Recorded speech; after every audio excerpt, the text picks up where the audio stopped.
Hello, bachcho. Let's see the question. So this question says, in this section, each question has two matching lists and choices for the correct combination of column 1 and column 2 are given as option A, B, C, D, out of which one is correct.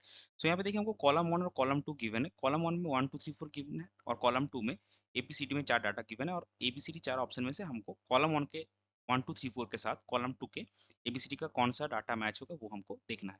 तो चलिए सबसे पहले देखते हैं इस question का concept क्या है.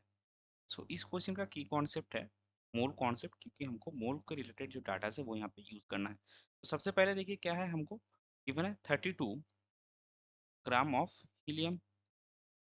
अभी हीलियम का मोलर मास कितना है?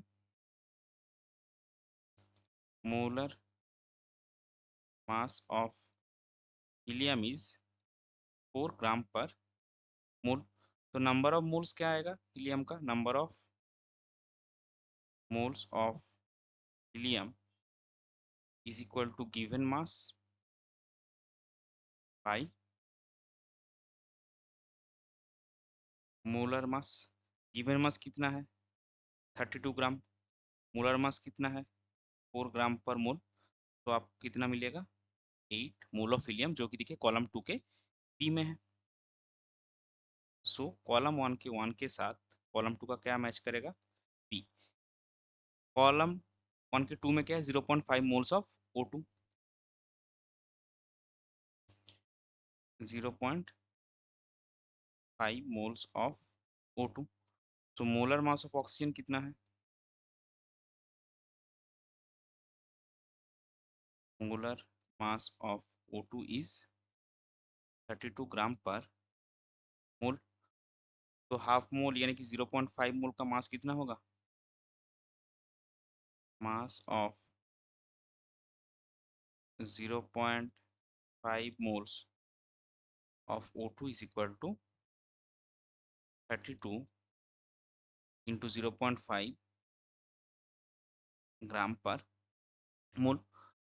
सॉरी, 32 इंटू 0.5 ग्राम यानी कि 16 ग्राम, जो कि देखिए कॉलम 2 के आपका डी में है.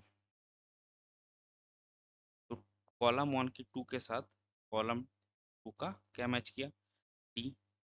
अब चलते हैं 3 में. 3 में हमारे पास क्या है? 1.5 mole of calcium.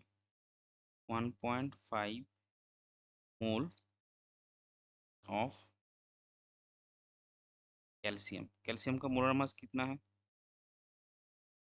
Molar mass of calcium is equal to आपका है 40 gram per mole. So mass of 1.5 moles of calcium कितना होगा?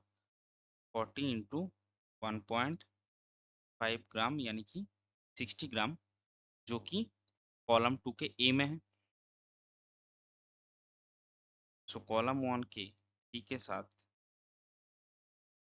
कॉलम 2 का ए मैच किया. लास्ट में क्या है हमारा? Formula unit mass of initial.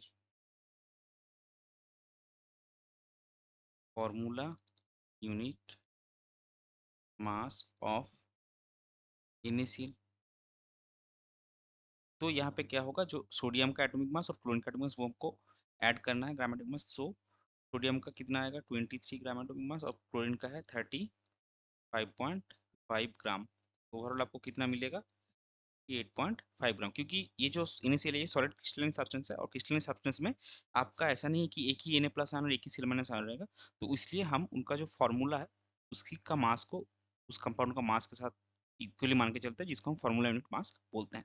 तो ये 58.5 ग्राम पर मोल होगा, जो कि आपका है ऑप्शन सी में. अच्छा, इसकी यूनिट एक बार ग्राम पर मोल. ग्राम पर मोल. तो ये आपका हो गया ऑप्शन सी में. तो हम अगर हम फाइनली देखेंगे तो कॉलम 1 के साथ क्या मैच किया? 1 के साथ मैच किया आपका बी. 2 के साथ आपका मैच किया डी. 3 के साथ आपका मैच किया ए. और 4 के साथ आपका मैच किया सी, जो हमारे क्वेश्चन के ऑप्शन ए में है. सो इस पर्टिकुलर क्वेश्चन के लिए आपका करेक्ट फाइनल आंसर हो जाएगा option A. I hope you understood it well. Best of luck. Thank you.